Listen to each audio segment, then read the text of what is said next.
আমাদের সামনে কিন্তু খুব ভালো সময় না ভাই, একটু কঠিন সময়। এই যুদ্ধটা আমাদের খুব ক্ষতি করতেছে। আমাদের তেলের দাম বাড়বে, আমাদের জিনিসপত্রের দাম বেড়ে যাবে, কিন্তু সেগুলোকে সয়ে নিয়ে আমাদেরকে আগাইতে হবে। আমি যেটা বলতে চাচ্ছি যে আমরা যে কথাটা বলি, আমাদের তারেক রহমান সাহেব যে কথা বলে সেটা আমরা কাজ করে দেখাই। ওই যে কিছু সংখ্যক নেতারা বাইরেতে না খালি বেহেশত দেওয়ার টিকিট আছে, ঠিক কিনা? কথা করেন না কেন? তো বেহেশত তো নিতে পারলো না। এবার আমরা আমাদের কাজ দিয়ে ইনশাল্লাহ আমরা বেহেশতে যাব। আমাদের কাজ দিয়ে ইবাদত করে আমরা ইনশাল্লাহ বেহেশতে যাওয়ার ব্যবস্থা করব।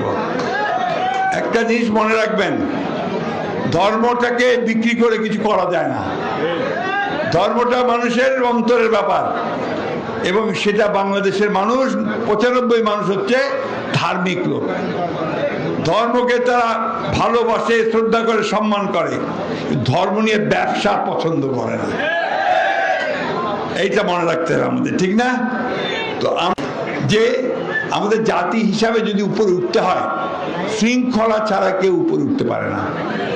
এখন তো একটা বড় সংকট দেখা দিয়েছে না, তেল নাই, যুদ্ধ রাখছে আপনার যে ইরান আর আমেরিকা ইসরায়েলে, তেলের সাপ্লাই কম।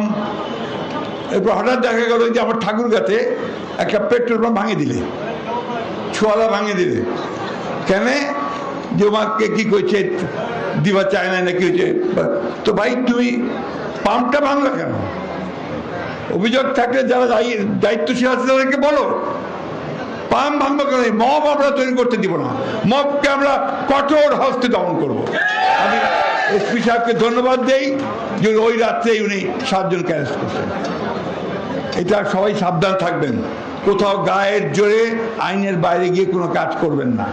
এটা আমরা হইতে দেব না, এটা মাথায় রাখবেন। আইন কানুন মাইনে চলবেন। আপনাদের রায়পুরে আমি চাই যে আপনাদের বিএনপির নেতারা যেন ঠিক রাস্তায় চলে, একদম রাস্তা সিধা হওয়া হবে।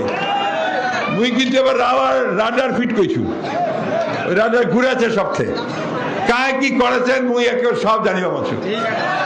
পরিষ্কার বলতেছি ভাই, একটু পাবো ক্ষমা করব না।